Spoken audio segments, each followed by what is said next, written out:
Welcome Flyffers. So many people have been struggling to choose a class for Flyff Universe for the upcoming release, and that's why I will make an 8-video mini-series that takes a look at every class and what are their amazing features and what are their downsides. So you have a base to decide on for the release. Let's get right started. So today we are taking a look at a much requested class, the Billposter in Flyff. And we get right started. And what first comes up to mind when we hear Billposter, there's lots of different playstyles that are actually available.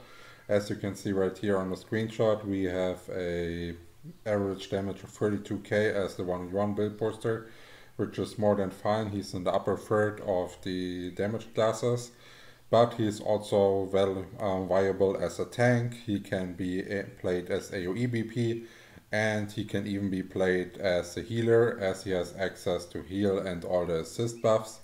So he is really versatile and definitely something to choose if you like to change up your playstyles. I would say it's by far the best AoE class in Flyff, and the reason why it's that is you can use the assist skill Stonehand, which is stunning mobs, and with your normal damage skill, and you will receive so few damage hits actually. If you're, as soon as you're 105 and you got a Bilber on or something like that, you will stay there like a rock. And if you still get damage going, you always can use prevention, and this is really easy. Usually you need a stick for it, that's the correct thing, but it's no problem. Just walk away a bit from your group, change to stick, buff prevention, switch back to your knuckle and shield, and you're good to go. And yeah, that's definitely the best AoE class in Flyff. So if you like AoE, this is a really good one. And another good thing is the knuckle animation of fighting is the fastest SFX in the game. It does say fast here, and some other weapons, for example, say very fast. But the knuckle SFX, that's what's important. What stands here is not as important. That's just as an example.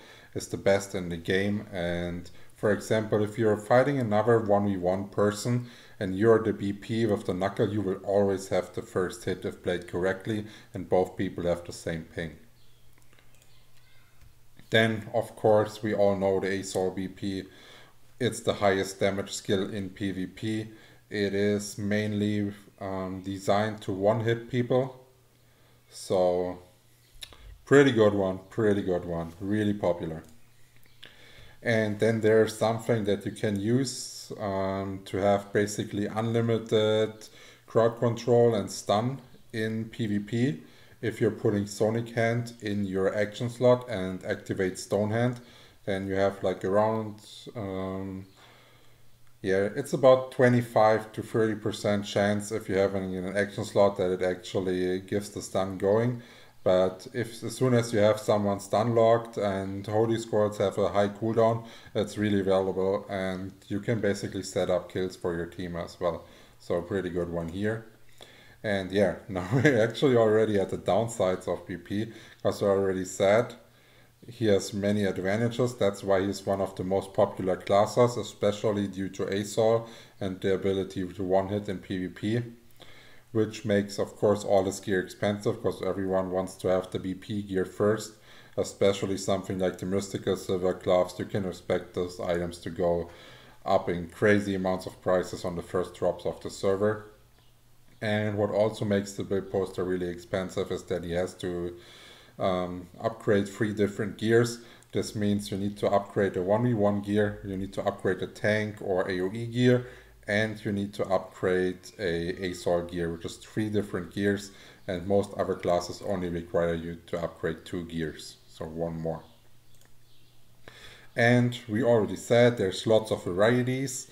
And for example, for PvP, you always want to balance your HP to ASOL damage ratios, and you have to balance those based on the HP of your enemies, which does mean you will need tons of restats if you're playing this class and you want to play at the maximum efficiency. So that's something to consider. And as we are not having 100 cast possibility on ASOL, you're going to be really easy to kill because the cast takes quite a while. And yeah, that's the thing, because it is MP based, the skill. That's why you can increase the cast time with decrease of magic motion time, and you're pretty vulnerable during this time. And as well, if you're looking at ASOL, the cooldown is 15 seconds, which is, of course, if you're playing the VP, it sucks.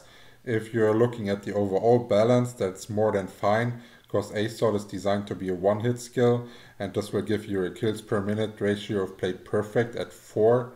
And let's like maybe look at an Elementer that can get a way higher kills per minute ratio than 4 due to his multiple kills, wind field, and stuff like that. So it's decent enough that the cooldown is 15 seconds. It shouldn't be longer, but it also shouldn't be shorter. It is balanced. Yeah, and then let's finish up with the question as usual.